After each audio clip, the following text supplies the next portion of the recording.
सभी का वेलकम है हमारे आज के सेशन में। आज का सेशन बहुत ही इम्पोर्टेंट सेशन है जो कि है हमारा एस्ट्रो वास्तु पर। इसको जानना बहुत ज़रूरी है अगर आप अपना वास्तु करना चाहते हैं या आप अपने क्लाइंट का वास्तु करना चाहते हैं, क्योंकि ये जो है ये हमें वास्तु के जो रेमेडीज़ है, जो भी हम निवारण करते हैं या डिज़ाइनिंग करते हैं, इसमें सक्सेस दिलवाने वाला फैक्टर है। कई बार हमने देखा है ना कि हम बहुत सारे उपाय करते हैं या अलाइनमेंट कर देते हैं, बट समहाउ हम लोग फेल हो जाते हैं ये करते हुए। तो क्यों होते हैं फेल, जबकि ये एक साइंस है, ये इक्वली वर्क करता है सब पे। तो इसीलिए फेल हो जाते हैं क्योंकि हम इसका जो कस्टमाइज फैक्टर है, एक पर्सन की जो अपनी एनर्जी है, उसको भूल जाते हैं डिज़ाइन करते वक्त। तो आज हम इन सारे पॉइंट्स के ऊपर बात करने वाले हैं इस वेबिनार में। उससे पहले एक छोटा सा इंट्रोडक्शन। मैं हूं डॉक्टर रचना सिंह परमार, आपके आज की सेशन की मेंटर। मैं पीएचडी हूं in subconscious mind programming and cosmic connectivity. मैं ऑल्टरनेटिव मेडिसिन पे वर्क करती हूँ, मतलब मेडिसिन के अलावा डिफरेंट अलग अलग तरीके जिनसे हम जीवन को सुखी तरीके से जी सके। और इसी में हीलिंग, वास्तु, एस्ट्रोलॉजी, इन सब की मैंने बहुत अच्छी कनेक्टिविटी देखी है लाइफ में। बहुत बढ़िया तरीके से ये वर्क करता है जब साथ में हम इसे समझकर अप्लाई करते हैं। हम काउंसलिंग्स करते हैं, हीलिंग्स करते हैं, वास्तु कंसल्टेंसीज करते हैं, साथ ही हम कुंडली एनालिसिस करते हैं, नेम स्पेल्स पे भी वर्क करते हैं, बच्चों के लिए भी हम वर्क करते हैं, और कॉस्मिक ब्रांड अलाइनमेंट पे वर्क करते हैं। लोगों के जो बिजनेसेस हैं उन्हें एनर्जेटिकली कैसे अलाइन किया जा सकता है सक्सेस के लिए, इस पे वर्क करते हैं। पिछले 15+ ईयर्स से मैं इस फील्ड में हूँ। 7,000+500 प्रैक्टिशनर्स मेरे अंडर डिफरेंट फील्ड्स में ट्रेनिंग ले चुके हैं। तो अब काफ़ी वक्त हो चुका है हमें डिफरेंट टॉपिक्स सिखाते हुए भी, vastu, healing, astrology, numerology, tarot, इन सब से रिलेटेड। और आज मैं थोड़ा बहुत, और हम इंदौर में सिचुएटेड है, मैं बेसिकली इंदौर में हूँ और यहाँ से वर्क करती हूँ। और इसी के साथ मैं थोड़ा बहुत आप लोगों के बारे में भी जानना चाहूँगी कि आप लोग कहाँ से हैं बेसिकली, और क्या बैकग्राउंड से है, क्या पहले से एस्ट्रोलॉजी या वास्तु इन फील्ड में जुड़े हुए हैं, या आपको क्या चीज़ है जो आज आपको इस वेबिनार में खींच कर लाई है। कि क्या कई बोलते ना, क्यूरोसिटी होती है हमें, कभी हमें हमारे हमें तकलीफ होती है तो हम चाहते हैं कि कुछ सोल्यूशन मिल जाए किसी तरीके से हमें, या हम कुछ ऑलरेडी कंसल्टिंग कर रहे हैं तो हम देखते हैं कि हम हमारी कंसल्टिंग को और बेटर कैसे कर सकते हैं, है ना। ये सारी चीज़ें, या कोई चाहता है कि अब वो ये फील्ड में आए और इसको प्रोफेशनली एस्टैब्लिश करे, तो हर टाइप के लोग होते हैं, राइट, सबकी रिक्वायरमेंट होती है। अच्छा, अनुपमा जी लखनऊ से हैं, अनिल सर हैदराबाद से हैं। अगर आप अपने आप को नेम दे देंगे ना तो मुझे इजी होगा आपसे कनेक्ट होना। जैसे रेडमी नोट लिखा है तो वो सीखना चाहते हैं नई चीज़ें, इसीलिए जुड़े हैं। ओके, रायचंद जी रिटायर्ड गवर्नमेंट ऑफिसर हैं, ग्रेट। मैं इंदौर में डीएलएफ से हूँ। मुंबई क्यूरोसिटी के चलते, वेरी नाइस, जानना भी चाहिए। मेरी खुद की इस फील्ड में एंट्री क्यूरोसिटी के मारे हुई थी। बाय क्या बोलते, एजुकेशन तो I am an MBA in HR and marketing. I have worked with times of India and Indian express for brand building and corporate communication, way back in 2009 की बात कर रही हूँ मैं। उसके बाद कुछ चीज़ें चेंज हुई लाइफ में, तो क्यूरोसिटी बढ़ी कि ऐसे क्यों हो रहा है, ऐसे तो नहीं होना चाहिए था। चीज़ें तो बहुत अच्छी है हमारे, हम खुद की हमारी स्किल्स बहुत अच्छी है, सब अच्छा है, तो क्यों हो रहा है कुछ चीज़ें अप्स एंड डाउन्स। तो कुंडली देखी गई। फिर वहां से मुझे ये क्यूरोसिटी क्लिक हुई कि ये डब्बे में ये लोग देखते क्या है, क्या है ऐसी चीज़ जो ये इसमें देखकर ये बताते हैं। तो मेरे को भी देखना है, मैं ट्राई करना चाहूँगी। तो इस तरह से मेरी ओकल्ट्स की जर्नी स्टार्ट हो गई। मैंने एस्ट्रोलॉजी से स्टार्ट किया सीखना डिफरेंट टॉपिक्स को। सो क्यूरोसिटी हमेशा होनी चाहिए। फिर धीरे धीरे पता चला कि मैं भी नंबर 3 और 7 हूँ। तो ओकल्स की तरफ इसीलिए एक इंक्लिनेशन है मेरा, बहुत ज्यादा।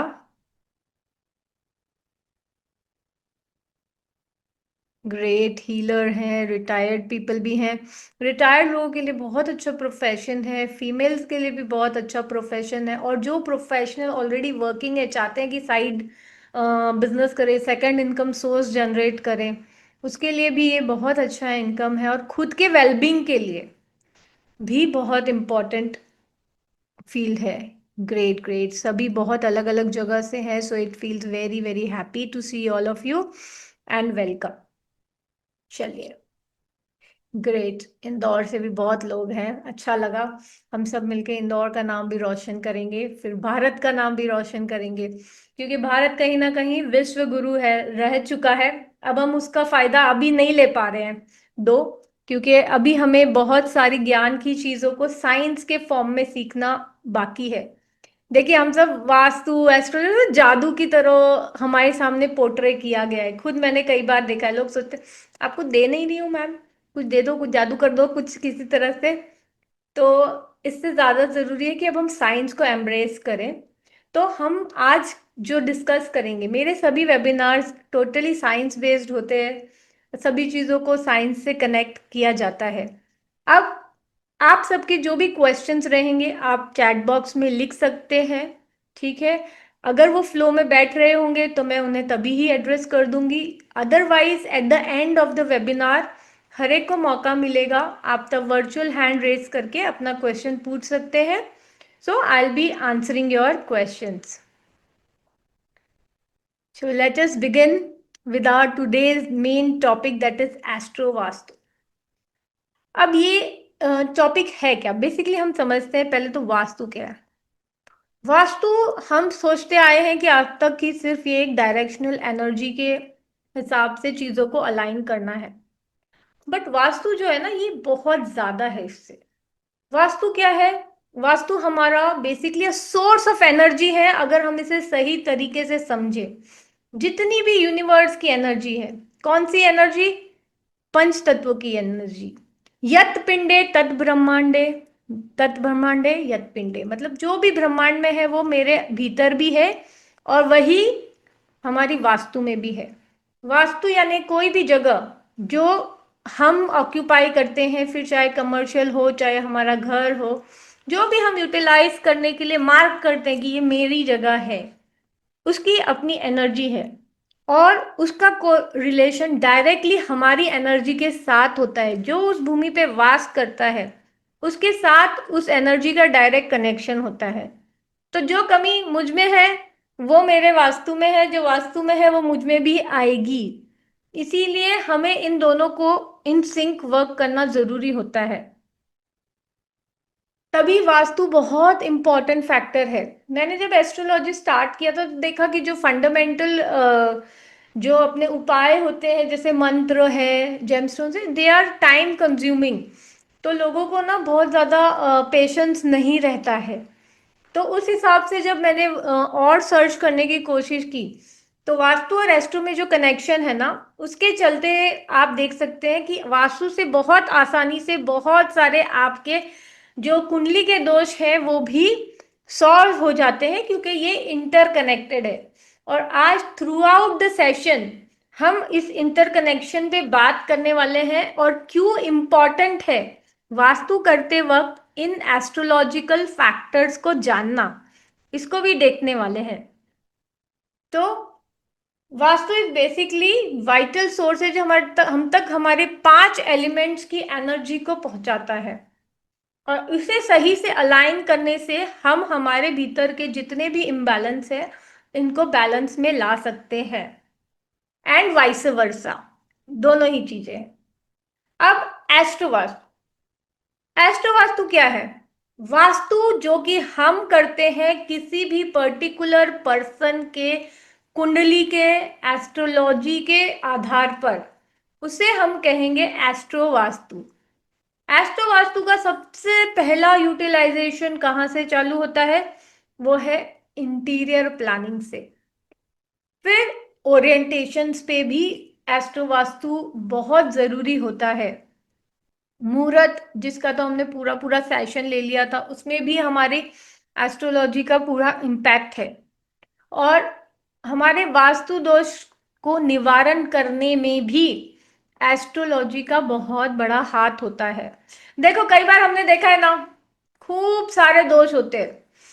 हम वेबिनार देखते हैं, रील्स देखते हैं, या सच में कोई कोर्स करते हैं, तो हमारे माइंड में आता है कि मेरा तो ये भी खराब है, मेरे तो यहाँ ये भी दोष है, या अपने क्लाइंट का इतने इतने दोष हैं।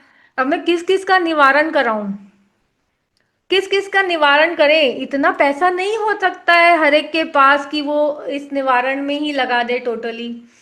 तो यहाँ पे भी आपको एक ऑप्टिमाइज तरीके से आपकी जो दोष किसका निवारण पहले करना है, इसका आंसर देने में भी आपको एस्ट्रोलॉजी की मदद लेने से आपका एक या दो उपाय से भी सटीक आंसर आ जाता है, आपका सोल्यूशन आ जाता है।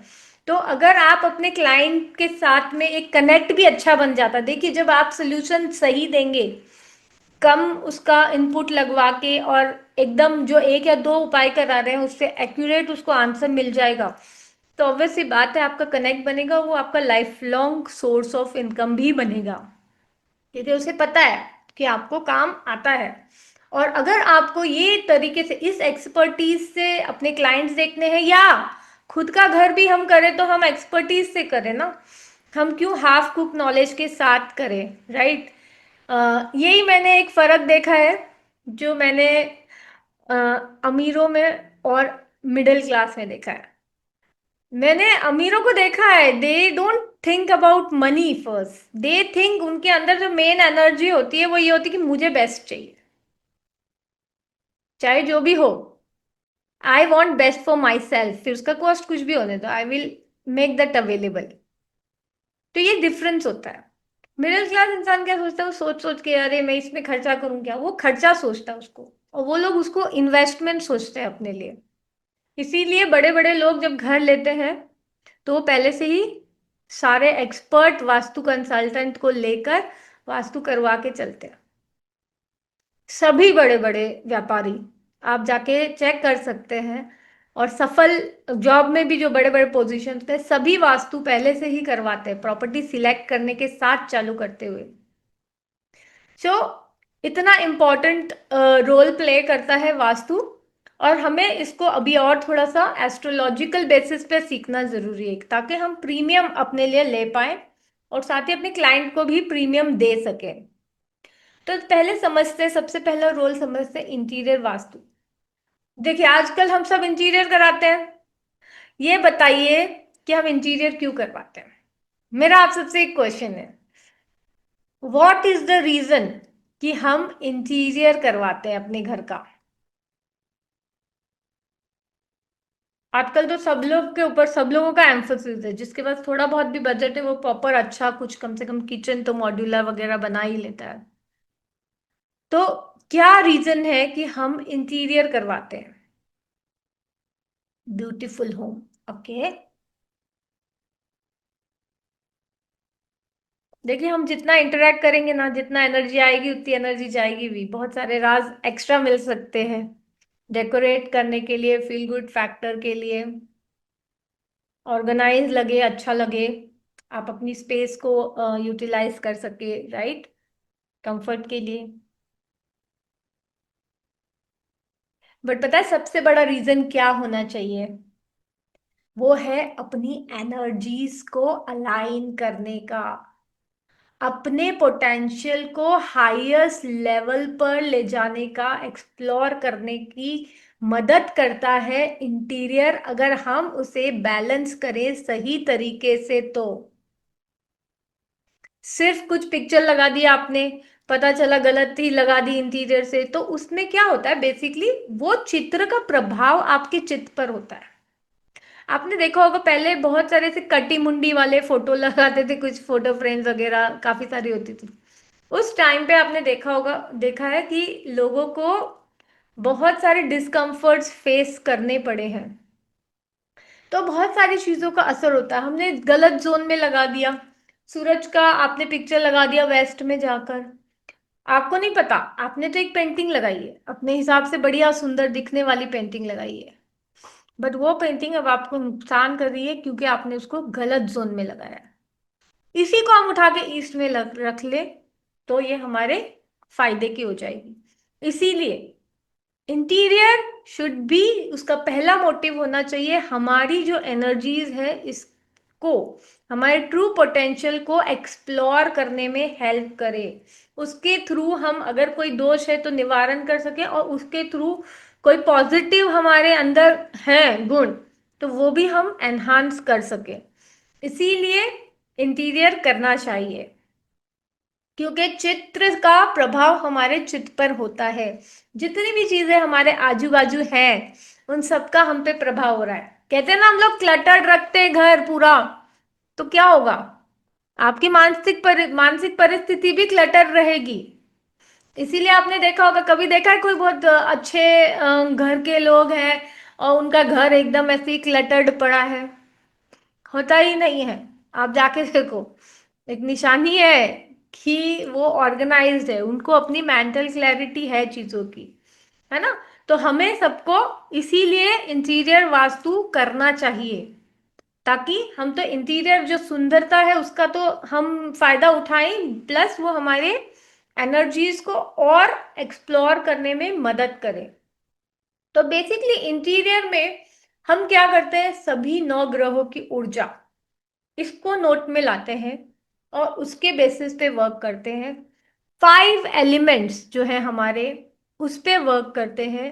और 3 फोर्सेस कौन सी, हमारी सन की एनर्जी, मैग्नेटिक फोर्स और हमारी ग्रेविटेशनल फोर्स, इन सबको यूज करके एक प्रॉपर हम इंटीरियर डिजाइन कर सकते हैं जो कि हमारे ट्रू पोटेंशियल को एक्सप्लोर करने में मदद करेगा।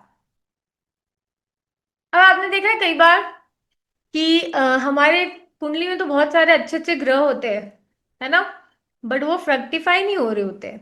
क्यों? क्योंकि कहीं ना कहीं उसकी एनर्जी हमने अलाइन नहीं कर पाए होते। इसीलिए तो वो भी आप अलाइन कर सकते हैं अगर आप इन फैक्टर्स को ध्यान में रखते हुए अपना इंटीरियर करें।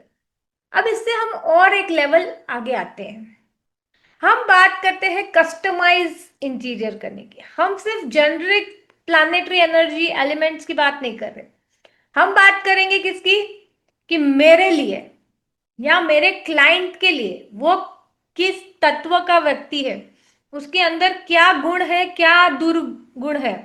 तो जो दुर्गुण है जो उसको कैसे बैलेंस करूं, या उसके अंदर जो अच्छे गुण है उसको मैं कैसे एक्सप्लोर करूं, करवाऊं उसे कि वो सक्सेसफुल हो। वो करने के लिए हमें जरूरी है कि हम उसका इंटीरियर एक और फैक्टर ऐड करें, वो है हमारा एस्ट्रोलॉजी, हमारी कुंडली। क्योंकि क्या होता है, हम सब जो है ना अलग अलग एलिमेंट के लोग हैं। हमारे लिए जो चीज हो सकता है मेरे लिए वो सूटेबल हो, वो आपके लिए सूटेबल ना हो। फॉर एग्जाम्पल सपोज अभी हम कोई बच्चे के लिए स्टडी डिजाइन कर रहे हैं, ठीक है, आपने कर दिया उसको कि उसके स्टडी के जगह पे वो बच्चा है वाटर एलिमेंट का, आपने क्या किया, वहां पे थोड़ी फायरी चीजें लगा दी डेकोरेशन की अराउंड उसके। क्या होगा, बच्चा और ज्यादा इम्बैलेंस हो जाएगा, उसके अंदर की भावनाएं उग्र हो जाएंगी, वो पढ़ ही नहीं पाएगा, उसको डिस्ट्रैक्शन में चला जाएगा। क्यों हुआ? क्योंकि वैसे तो आपने सारे फैक्टर्स बैलेंस करके रखे थे, बट उस बच्चे का पर्टिकुलर एलिमेंट नहीं किया। सेम चीज, सिर्फ ये तो बच्चे की बात की, हम सबके साथ है। कोई फायर एलिमेंट का व्यक्ति है, उसके आसपास आपने उसके डेकोरेशन में पूरा वाटर एलिमेंट कर दिया, पूरे जोन्स वाटर एलिमेंट में उठा के बिठा दिया, वो परेशान हो जाएगा। उसके अंदर की जो आग है, जो एक्चुअली अगर काबू में रहे तो बहुत कुछ पा सकता है, वो आपने डिस्टर्ब कर दी। तो इसीलिए कस्टमाइज इंटीरियर, कस्टमाइज्ड वास्तु को हम कहेंगे एस्ट्रो इंटीरियर वास्तु। तो इस तरह जो हमारा फैक्टर था ना कि इंटीरियर में भी बहुत इंपॉर्टेंट रोल होता है हमारे एस्ट्रोलॉजी का, हमारी कुंडली का। अब देखिए, चलिए एक बात बताइए मुझे, इन जनरल अगर आपको बताया जाए कि आपको सूर्य की रेमेडी करनी है तो आप क्या करेंगे?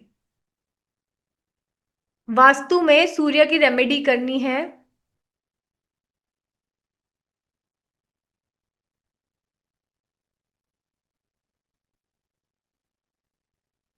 या चलिए आसान कर दूं, ईस्ट जोन में अगर आपको रेमेडी करनी है तो क्या करेंगे?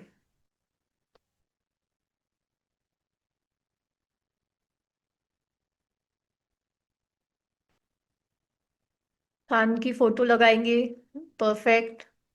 वो 7 घोड़े वाली लगा दे, सूर्य की पिक्चर, जिसमें सूर्य देव अपने घोड़े पे बैठ के आते हैं। ब्रास का सूरज लगा सकते हैं हम, है ना? कुछ स्वस्तिक बना सकते हैं। लायन लगा सकते हैं, लायन। लायन लगा सकते हैं हम लोग। बिल्कुल। फिर एक ग्रीनरी की पिक्चर, जो कि जिसमें से उगता हुआ सूरज दिखे।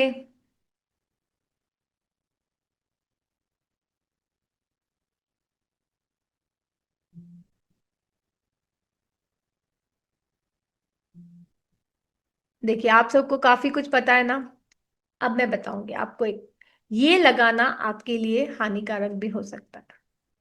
देखिए, इन जनरल जो कॉमन रेमेडीज जो आपको बताई गई है ईस्ट की, सूरज की, जो कि है lion, horse, singing bird, monkey बोल लीजिए, केसर का स्वस्तिक लगा लीजिए, सन की पेंटिंग लगा लीजिए, ग्रीनरी, है ना?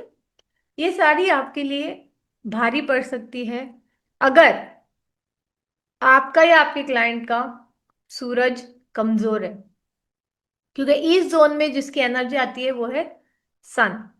अगर सन वीक है, नीच का है, या किसी दूर योग बना रहा है, कुछ गलत कॉम्बिनेशन है, सन एंड शनि है, तो आपकी ये रेमेडी आपको भारी पड़ सकती है। ये आपको टोटली डिफेम करवा सकती है, आपका भत्ता भिड़वा सकती है। इसीलिए इस तरह नहीं करते हम। एस्ट्रो वास्तु में हम क्या करते हैं? सबसे पहला काम हम करेंगे, सूरज को देखेंगे। सूरज किस राशि में बैठा है, क्या वो उच्च का है, नीच का है, शत्रु राशि में है, मित्र राशि में है, किधर है, इसको हम चेक करेंगे। फिर अगर सूरज अच्छा होगा तो जो रेमेडीज आपने करनी की बताई वो आप बहुत आसानी से कर सकते हैं। फिर उसको हम ईस्ट फेसिंग दे देंगे, उसको E3 दे देंगे, E4 दे देंगे, उसके ऊपर और एक उसकी, जो सूरज उच का है तो उसको, उसकी एनर्जी है ना, उसकी पॉजिटिव है। देखो, हमारा पॉजिटिव साइड के हम लाइफ में कहाँ सक्सेसफुल होते हैं? जो हमारा स्ट्रेंथ होता है, पॉजिटिव चीजें, वहां पे हमेशा आपको आगे बढ़ने मिलेगा। अब आपको सूरज अगर अच्छा होगा, सूर्य भी अच्छा है, तो आपको नेम फेम मिलने वाला है। तो उसको मिलवाने के लिए हम वास्तु में उससे रिलेटेड चीजें करेंगे। जैसे E3 E4 का मैं डोर तो ओपन करूंगी, बट मैं क्या करूंगी, उसको कॉपर इनले बना दूं। उनका ऑफिस में कर दूंगी south west, west south west, NNW में कर दूंगी, और उनको ईस्ट फेसिंग करवा दूंगी। फायर एलिमेंट करवा दूंगी उनके साउथ ईस्ट में। लॉकर रखवा दूंगी कहाँ, उनका नॉर्थ या साउथ में रखवा दूंगी। और कॉपर के शो पीसेस यूज करेंगे, यूटेंसिल्स यूज करेंगे, है ना, पानी भी, ये सब मैं करूंगी।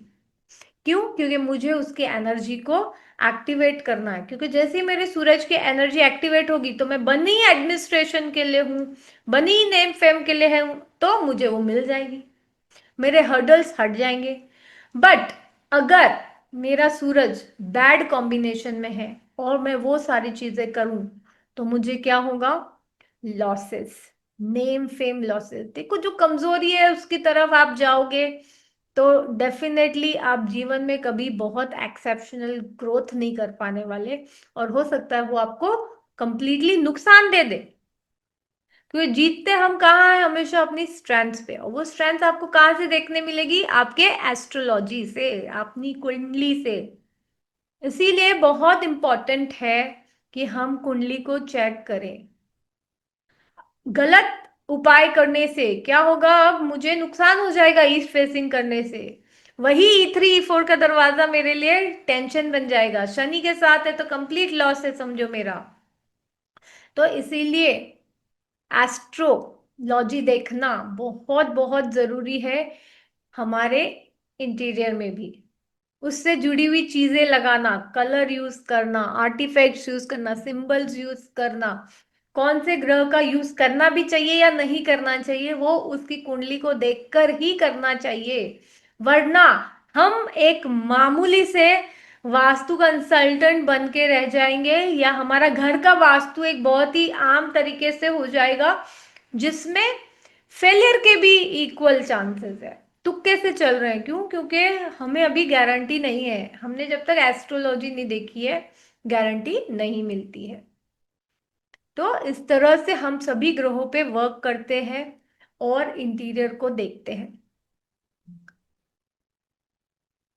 फिर नेक्स्ट हमने कहा था कि ओरिएंटेशन वास्तु में भी हमें एस्ट्रो वास्तु करना चाहिए। क्यों? ओरिएंटेशन क्या है? बेसिकली ओरिएंटेशन में हम क्या करते हैं? ओरिएंटेशन का सबसे बड़ा इंपॉर्टेंट फैक्टर है डोर। ठीक है, कि सही जगह पे डोर हो, डोर की ओपनिंग हो। ये तो अब बहुत कॉमन है, अगर आप बहुत न्यू भी है वास्तु में तो आपने ये सुन रखा होगा कि कुछ पर्टिकुलर जोन के डोर्स बड़े अच्छे होते हैं, उनमें अगर हम डोर ओपन कर लें तो हमें प्रॉस्पेरिटी मिलती है, राइट? देखिए कुछ इसी तरह है ना, डिफरेंट डिफरेंट प्रॉस्पेरिटी के जोन्स। अगर हम टोटल 32 होते हैं, है ना, हर डायरेक्शन में 1 to 8 आएंगे आपके। तो उसमें से E3 E5 देखिए आपका, E3 E4 देखिए, ये अबेंडेंस के डोर है। फिर आपका S4 जो है ये भी अबेंडेंस हैप्पीनेस का डोर है। फिर आपका W4 W5 भी पॉजिटिव जोन है। ठीक है, N4 N5 भी आपका पॉजिटिव जोन है। तो एक आम वास्तुविद क्या बोलेगा? डोर ओपन कर लो ये वाला। बट हो सकता है जैसे ही आप N4 N5 ओपन करें उस व्यक्ति का चलता हुआ काम ही बंद हो जाए टोटली। क्यों? आपने देखा ही नहीं कि उसका मर्क्यूरी नीच का था, या उसका मर्क्यूरी एफ्लिक्शन में चल रहा था और उसको प्रॉब्लम हो गई। इसी तरह हम सब बोलते हैं ना कॉमनली कि साउथ का डोर नहीं लेना चाहिए। अब साउथ का डोर अगर किसी का मंगल उच्च का है तो क्यों नहीं लेना चाहिए उसको? उसके तो इंडस्ट्रीज बन जाएगी। कई सारे इंडस्ट्रियलिस्ट हैं जो एस साउथ के डोर से S4 के डोर रखते हैं, तो बहुत एक पे एक इंडस्ट्री बनाए चले जा रहे हैं। तो इसीलिए अंधाधुंध बोलने से क्या होता है? देखो एक जनरल साइंस तो होता ही होता है, बट हमें लगता हुआ क्या एग्जैक्ट होता है वो हमें एस्ट्रोलॉजी के बेसिस पर ही पता चल सकता है। सेम वे डोर की बात की। अब ओरिएंटेशन में हम रूम देते हैं, रूम अलॉट करते हैं, है ना, डिफरेंट डिफरेंट फैमिली मेंबर्स को। तो अब उसमें भी आपको देखना पड़ेगा कि भाई कोई दुर्योग तो नहीं बना रहा है। नहीं तो आपने उसी जोन में रखा, वो व्यक्ति पूरा टाइम बेचैन। आपने देखा होगा ना, कुछ लोग बोलते हैं कि मेरे को ये रूम में मैं सोती हूँ तो सोता हूँ या सोती हूँ तो मुझे नींद नहीं आती अच्छी, उस जोन में मुझे अच्छा लगता है, घर खुद के ही घर के। क्यों? क्योंकि वहां की एनर्जी उसके एलिमेंट उसकी पर्सनल एनर्जी के साथ अलाइन नहीं हो रही होती। साउथ ईस्ट का बेडरूम में ऐसे तो लड़ाई झगड़ा करा सकता है, बट किसी का वीनस अच्छा हो तो साउथ ईस्ट में भी सो सकता है, उसको कोई प्रॉब्लम नहीं होने वाली। साउथ वेस्ट में कहते हैं बेडरूम डाल लो, बट वहां पे भी आपको प्रॉब्लम हो सकती है। कब? जब आपका प्लानेटरी एनर्जी वहां के साथ नहीं है, आपका नीच का राहु है, क्या करोगे? आप वहां बेचैनी रहोगे, आपकी प्रोग्रेस नहीं हो पाएगी। इसी तरह हमें जो है हमारी खुद की पर्सनल एनर्जी देखते हुए ओरिएंटेशंस को भी करना है। ओरिएंटेशन के साथ साथ इंटीरियर को भी करना है, डिफरेंट कलर्स कौन से यूज करने, कौन से आर्टिफिक करने, कौन सा प्लांट करना है, क्या करना है, जो भी दुनिया भर के उपाय हैं, इनको अगर हम एस्ट्रोलॉजिकली एनर्जी के साथ अलाइन कर ले तो ये हमको 100% रिजल्ट देना शुरू कर देती है। साथ ही और भी बहुत सारे पॉइंट है, जैसे कि हमें वास्तु दोष का निवारण करना है। तो कई बार हमारी कुंडली में क्या होता है, दुर्योग बनते हैं, है ना। कोई नीच का प्लानेट है, मंगल राहु साथ में है आपका, तो शनि राहु साथ में है आपका। इस तरह के जो दुर्योग होते हैं उनका असर हमारे वास्तु में बहुत क्लियरली दिखता है। अगर किसी का मंगल और राहु साथ में है, किसी का मंगल और राहु साथ में,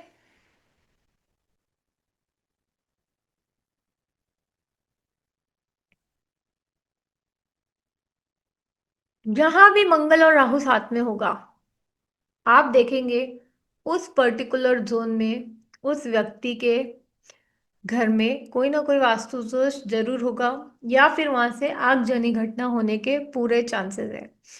कैसे? अब कैसे देख सकते हैं? हमारे जो कुंडली है ना, ये डायरेक्शन से भी जुड़ी है, हमारे वास्तु के डायरेक्शन से जुड़ी हुई है। देखिए, ये जैसे अब मैं कुंडली बना रही हूँ, ठीक है।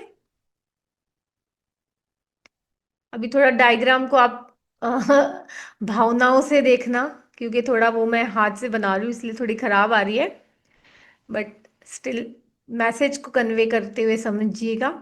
अब जैसे हमारा ये ईस्ट डायरेक्शन है, आपका मंगल और राहु, ये नॉर्थ है, ये साउथ है हमारा, और ये ओ सॉरी, ये वेस्ट है,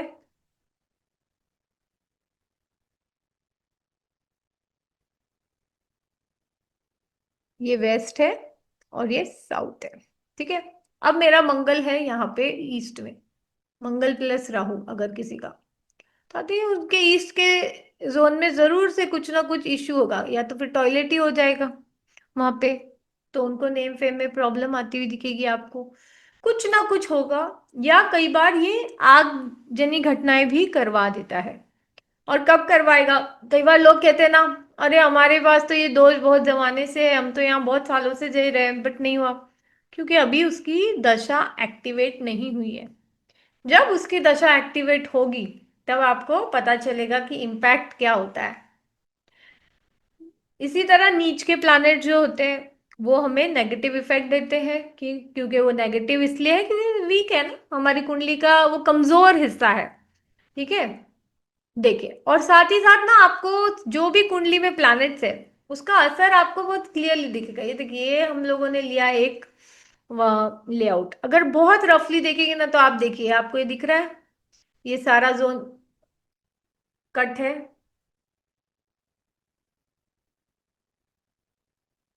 देखिए ये सारा जोन कट है ना, और यहाँ WC भी आ गया आपका, तो दोष भी कह सकते हो। पूरा पूरा नॉर्थ ईस्ट कट है, राइट, नॉर्थ ईस्ट। वही उनकी कुंडली निकाल के देखेंगे, जातक का जुपिटर किधर है, कैप्रिकॉन में, कैप्रिकॉन में जुपिटर नीच का हो जाता है, ठीक है। और पार्टनर का भी, कई बार पार्टनर की कुंडली बचा लेती है, आपकी जो पति स्पाउस है उसकी कुंडली बचा सकती है आपको। बट अगर दोनों ही पार्टनर का नीच का है तो 100% आप देखेंगे, आपको आपके लेआउट में भी दिखेगा। लेआउट देखते ही आप बोल सकते हो कि ये व्यक्ति का जो है, अब ये व्यक्ति को ये परेशानी शायद उतनी ज्यादा ना फील फील तो होगी क्योंकि कट है, बट बहुत ज्यादा बड़ा झटका कब लगेगा इस व्यक्ति को? जब इसकी जुपिटर की दशा लगेगी, अंतरदशा लगे, महादशा लगे, दोनों में ही पता चलेगा, है ना। साथ ही देखिए, ये आगे आपका साउथ वेस्ट ओपन हो गया ना। अब यहाँ देखिए, राहु को देखिए कहाँ है, राहु सैजिटेरियस में नीच का हो गया, ठीक है। तो इनको ये देखिए, इनका भी देखिए दोनों स्पाउस का है। जितना जितने ज्यादा नंबर ऑफ फैक्टर्स मिलते चले जाएंगे उतना वो क्लियरली हो जाएगा। अब राहु की दशा में भी या अंतरदशा में भी आपको दिखेगा, इन जातक को भी जुपिटर की राहु की दशा में बड़ी प्रॉब्लम हुई। अब क्या, धीरे धीरे जब आप एस्ट्रो वास्तु सीख जाएंगे तो क्या होगा, आप लेआउट से कुंडली बताएंगे अदरवाइज, और या फिर कुंडली देखकर बोलेंगे कि इनके घर का लेआउट में इश्यूज है, तो आप बचा सकते हैं लोगों को। क्या हो गया है आजकल, लोगों को वो इंटरनेट पे इतना सुनते हैं, तो हाफ ऑफ द टाइम तो लोग अपने आप को एक्सपर्ट ही समझते हैं। क्यों? क्योंकि उनको ऑलरेडी मालूम है। कुछ सब्जेक्ट्स है जैसे कि पेरेंटिंग हो गया आपका, लाइफ कोचिंग हो गया, ओकल साइंस हो गया, इसमें बिना जाने भी लोग अपने आप को बहुत एक्सपर्ट समझते हैं, है ना। तो मगर ऐसा होता नहीं है, हर चीज एक साइंस है और जेन्युइनली समझना इंपॉर्टेंट होता है। तो ये चीज है, आपको बहुत ही इजीली एस्ट्रोलॉजी और वास्तु रिफ्लेक्ट होते हुए मिलेगा। अब आपको पता है आपको उपाय किस चीज का करना है, इस केस में आप कहाँ उपाय करेंगे बताइए?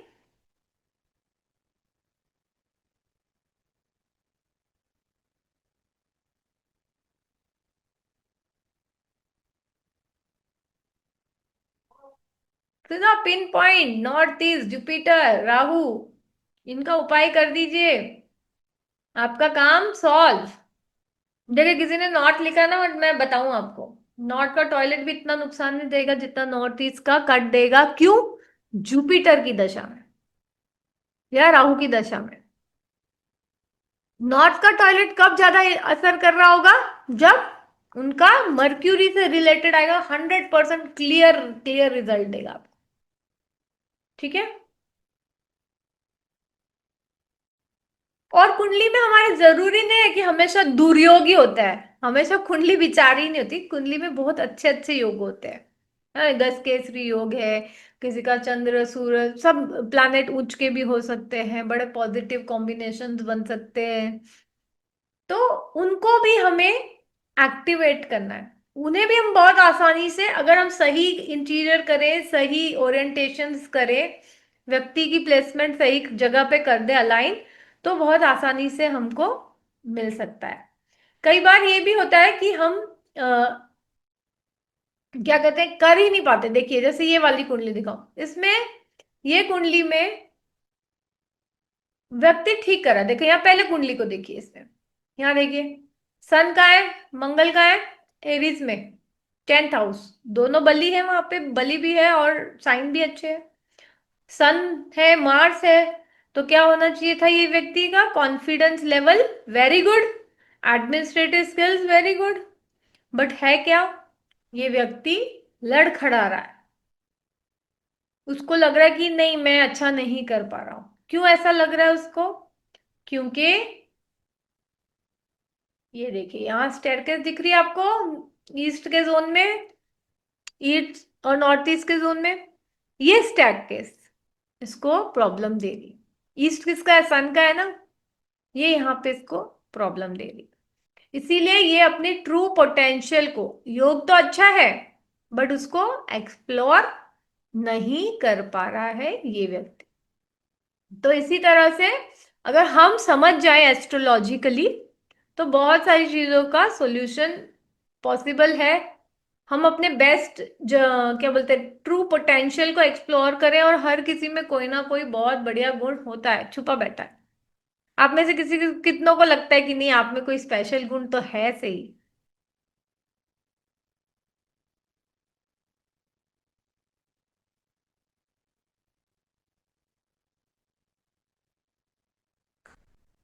तो इसी तरह से एस्ट्रोलॉजी का बहुत सारा इम्पैक्ट होता है हमारे ऊपर। ठीक है। इन्हीं चीजों को अगर हम और फर्दर स्टडी करना चाहते हैं, तो हमने डिजाइन किया है एस्ट्रो वास्तु का कोर्स। ठीक है, जिसमें कि आप सिस्टमैटिक तरीके से इन सभी चीजों को, मैं जान रही हूँ आप सबके मन में बहुत सारे क्वेश्चन आ रहे हैं, कुछ कह रहे हैं नॉर्थ साउथ का है, नॉर्थ ईस्ट का है, साउथ ईस्ट का है, राहु चंद्र के क्या होगा, ऐसी बहुत सारी चीजें हैं। इन सबको एक क्लास में आपको बताना मुश्किल है। इसीलिए अगर आप चाहते हैं सिस्टमैटिक तरीके से सीखना, आगे बढ़ना इस कोर्स को लेकर, तो हमने एक कोर्स डिजाइन किया है एस्ट्रो वास्तु का, जिसमें कि हमने ये सारे एस्पेक्ट्स को जो है वर्कआउट किया है।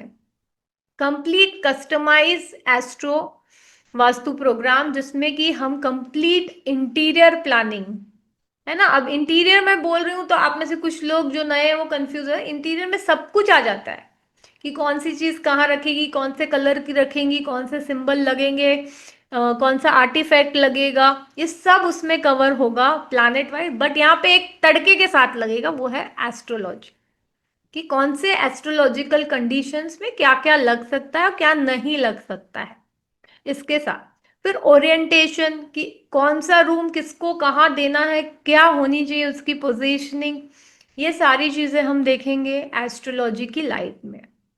फिर जो योग है इनको देखेंगे। योग भी बहुत चमत्कारी है।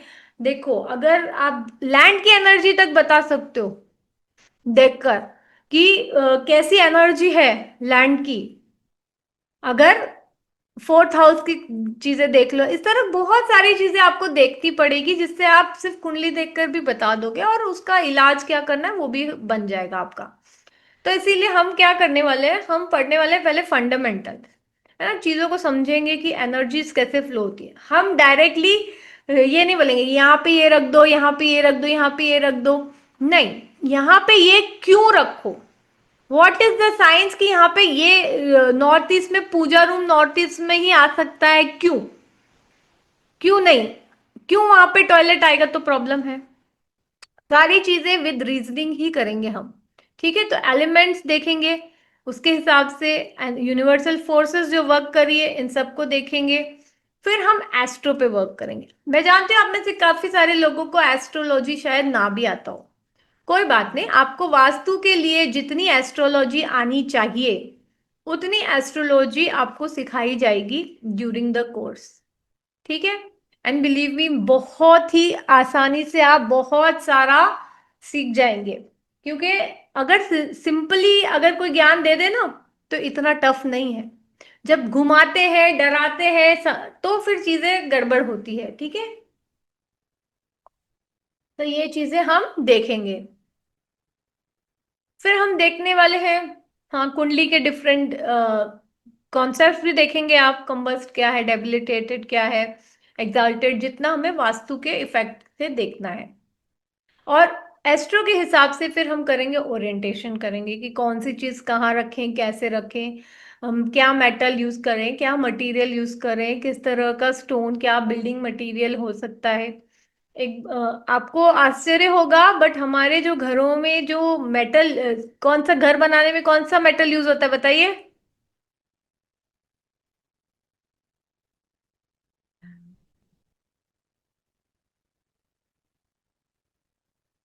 घर बनाने में कौन सा होता है जी? लोहा। लोहा किसका है? शनि महाराज का। हम सबके घरों में अब होने लगा है लोहा यूज, पहले नहीं होता था। तो अब शनि का इम्पैक्ट भी बढ़ गया है। मेरे एक क्लाइंट ने, पैसे होते तो इंसान काफी चीज सोचता है कि लोहा लगाने से स्टेबिलिटी आ जाएगी, बट उसका शनि था नीच का। वहीं उसकी सारी प्रॉब्लम आ गई। और सारे सैटरडे को खरीद खरीद के लाया था सामान। तो बहुत प्रॉब्लम आई उनको। तो ये सब चीजें भी देखेंगे, पूरा इंटीरियर का साइंस समझेंगे, है ना। कलर, शेप, सिंबल्स, फर्नीचर कैसा होना चाहिए, क्या होना चाहिए, ये भी थोड़ी डिटेल हम देखेंगे। फ्लोरिंग कैसी होनी चाहिए, सीलिंग की डिजाइन कैसी होगी तो चलेगा। और सब हम एस्ट्रोलॉजिकली कनेक्ट करके भी देखेंगे, दोनों ही तरीके से देखेंगे। तो अगर आप में से किसी ने कभी इंटीरियर वास्तु ओरिएंटेशन नहीं भी किया हो तो आपके लिए तो बेस्ट हो जाएगा कि आप पहले से ही एडवांस करके सीखेंगे एक्यूरेसी के साथ। और जिन लोगों ने सिर्फ इंटीरियर या ओरिएंटेशन ही किया है आज तक, उनके लिए तो ये मस्ट है, क्योंकि एस्ट्रोलॉजिकल पॉइंट ऑफ व्यू के बिना ये बेकार है। ठीक है। फिर एस्ट्रोलॉजिकली कलर्स कौन से यूज कर सकते हैं हम, क्या कॉम्बिनेशन यूज करना चाहिए ताकि नेम फेम करियर अच्छा हो, बिजनेस अच्छा चले, स्पिरिचुअलिटी को टच मिले, ये देखेंगे। डिफरेंट डिफरेंट उपाय देखेंगे कि कैसे करने हैं, क्रिस्टल कौन सा कहाँ लगाना है, पिरामिड कौन सा लगाना है, कलश, यंत्र, सिंबल्स, क्या अष्टमंगल लगाना है, बेल्स लगाए, क्या करें, कौन सी पेंटिंग लगाए, ये सब चीजें हम चेक करेंगे एनर्जी एक्टिवेशन के लिए, या फिर कौन से कॉम्बिनेशन नहीं बनाने हैं। अच्छा ये बताइए मुझे कि किन किन लोगों ने पिछले एक महीने में, एक डेढ़ महीने में, जून जून, हाँ, जून जून के महीने में बहुत सारे अपने सामान घर का इधर से उधर किया हुआ है, चीजें एक जगह से दूसरी जगह की है, कोई बड़े बड़े शिफ्ट किए हैं, चीजें बहुत टाइम से ये हटाने का सोच रहे थे, नहीं हटा पा रहे थे और आपने हटाए।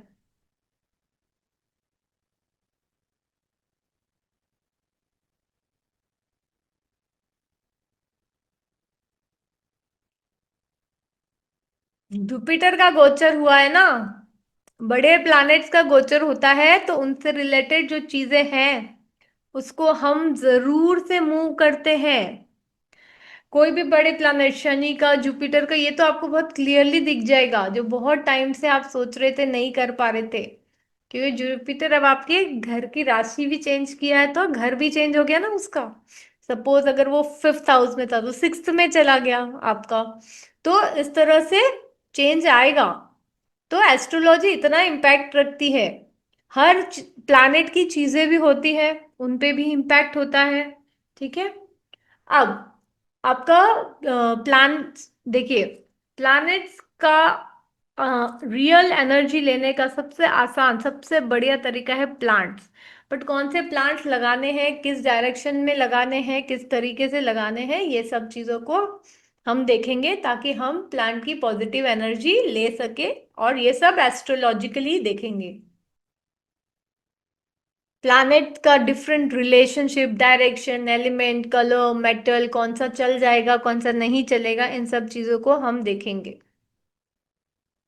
फिर डिफरेंट डिफरेंट प्लैनेट, हमने कितने 9 प्लैनेट्स है, सभी 9 को एक्टिवेट कैसे करना है ना, कौन से कंडीशन में करना है कौन से में नहीं करना है, ये सारी चीजें देखेंगे हम।